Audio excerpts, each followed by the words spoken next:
कचोरीचं नाव ऐकताच लहानांपासून मोठ्यांपर्यंत सगळ्यांना आवडतो।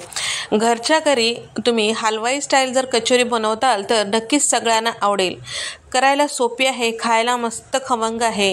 हे मिनी कचोरी कशी करायची ते पाहूया।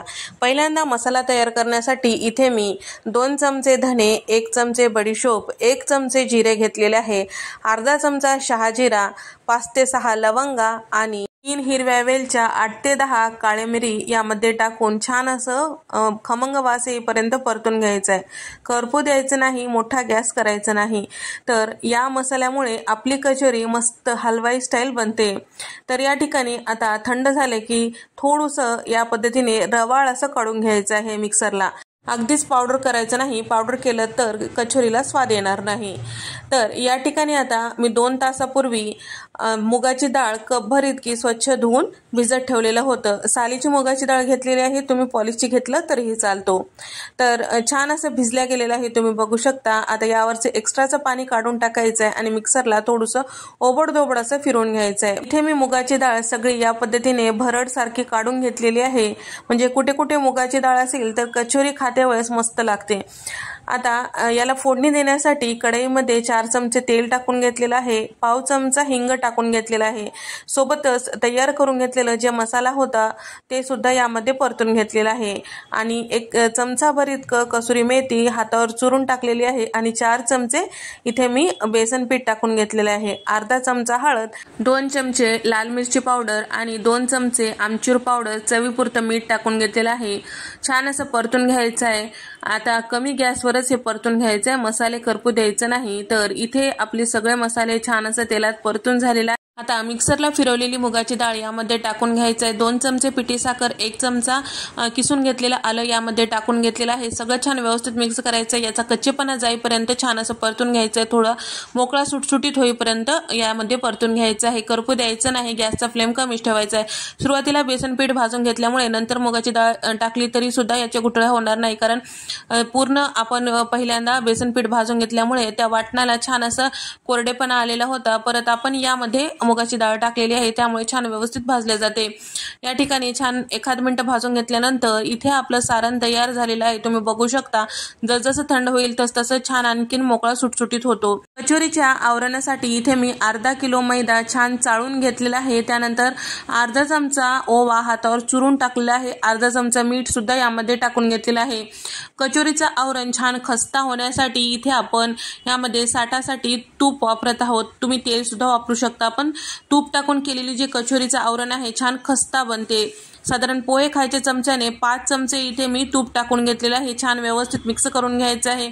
या पद्धतीने मूठ छान वळली गेली की समजायचं की आपला साठा व्यवस्थित असा टाकला गेलेला आहे। पीठ तिंबून घेते वेळेस अगदी घट्ट किंवा अगदी पातळ असं तिंबायचं नाही, सेमी सॉफ्ट आपल्याला हे पीठ तिंबून घ्यायचं आहे, जेणेकरून कचोरीचं आवरण व्यवस्थित असं होईल। तर या ठिकाणी थोडं थोडं पाणी टाकून इथे मी पीठ तिंबून घेतलेलं आहे, झाकून ठेवूया साधारण 5 मिनिटासाठी। तोपर्यंत आपण जे सारण तयार करून घेतलेलं होतं त्याचं गोळे तयार करून घेऊया। तर आपण इथे मिनी कचोरी करत आहोत, त्यासाठी सारणाचे छोटे छोटे गोळे तयार करून घ्यायचे आहे। तर तुम्ही बघू शकता थंड झाले की हवं तेवढं आपल्याला मोकळा सुटसुटीत झालेला आहे, पण छान असं व्यवस्थित याचे लाडू किंवा गोळे करता येत आहेत। तर इथे तुम्ही बघू शकता या पद्धतीने छोटे छोटे गोळे तयार करून घ्यायचे आहे। सगळ्या सारणाचे या पद्धतीने पहिल्यांदाच करून ठेवल्यामुळे आपल्याला कचोरी पटापट करता येतात। त्या कचोरी करण्यासाठी पिठाचा छोटा गोळा या पद्धतीने पेड्याप्रमाणे करून घ्यायचं आहे, त्यानंतर याच्या कडा या पद्धतीने हाताने थोडंसं बारीक करून घ्यायचं। मध्यभागी तयार करून घेतलेलं हे सारणाचा गोळा यामध्ये ठेवायचं आणि मोदकाप्रमाणे याला सील करायचं। त्यानंतर हाताने याला छान असं पॅक करून टाकायचं आणि गोल असा आकार द्यायचं। लाटत वगैरे बसायची गरज नाही, कारण आपण इथे मिनी कचोरी करत आहोत। तर या ठिकाणी इथे तुम्ही बघू शकता या पद्धतीने व्यवस्थित असं सील केल्यामुळे जेव्हा आपण तेलामध्ये तळतो त्यावेळेस हे कचोरी फुटत नाही। तर शक्यतो याच पद्धतीने करा, म्हणजे छान असं तुमची कचोरी तयार होते। याच पद्धतीने सगळे कचोरी आपल्याला तयार करून घ्यायचं आहे। तर या ठिकाणी साधारण 15 ते 16 कचोऱ्या तयार करून घेतलेल्या आहेत, आता तळून घेऊया। तर इथे मी तळण्यासाठी आधीच तेल गरम करायला ठेवलेलं होतं, तेल मध्यम गरम झालेलं आहे। तर कचोरीसाठी कुठलीही कचोरी करत असाल असाल तर तेल मध्यम गरम असायला पाहिजे, कारण त्याचं आवरण जाड असतो. त्यासाठी तेल मध्यम गरम असेल तर छान असं ते तळल्या जाते. अगदी कडकडीत गरम असेल तर लगेचच वरच्या साईडला लाल होतो आणि मध्ये कच्चे राहतात आणि खुसखुशीत सुद्धा होत नाहीत. कचोरी तेलात टाकलं की लगेच चमचा वगैरे लावायचं नाही. थोडंसं साधारण 5 ते 6 मिनिटानंतर कचोरी छान असं तळल्या जाते खालच्या साईडला आणि थोडंसं वरच्या साईडला येऊ लागते. त्यावेळेस आपल्याला या पद्धतीने पलटून घ्यायचं आहे. लगेचच आलटपालट केलं की कचोरी तेलकट होते आणि शिवाय खस्ता सुद्धा होत नाही. या पद्धतीची तयार केलेली कचोरी साधारण 5 ते 6 दिवस खराब होत नाही, मस्त खुसखुशीत अशी राहते. तर या ठिकाणी दोन्ही साईडला छान लालसर असं तळल्या गेलं की आपल्याला हे कचोरी जी आहे तेलातून काढून घ्यायची आहे. तेल पूर्णपणे नितळलं गेलं पाहिजे, तेव्हाच आपल्याला टिश्यू पेपरवर किंवा कॉटनच्या कापडावर काढून घ्यायचं आहे. त्याच पद्धतीने सगळ्या कचोरी आपल्याला तळून घ्यायचं आहे. जर तुम्हाला त्याच दिवशी तळायचे नसतील, दुसऱ्या दिवशी तळायचे असतील तर फ्रीजमध्ये स्टोअर करून ठेवू शकता. फ्रीजमध्ये ठेवायचं, कचोरी छान ताटामध्ये टाकून त्याला कव्हर करून ठेवायचं एखाद्या कॉटनच्या कपड्याने आणि जेव्हा पाहिजे तेव्हा तळून तुम्ही खाऊ शकता.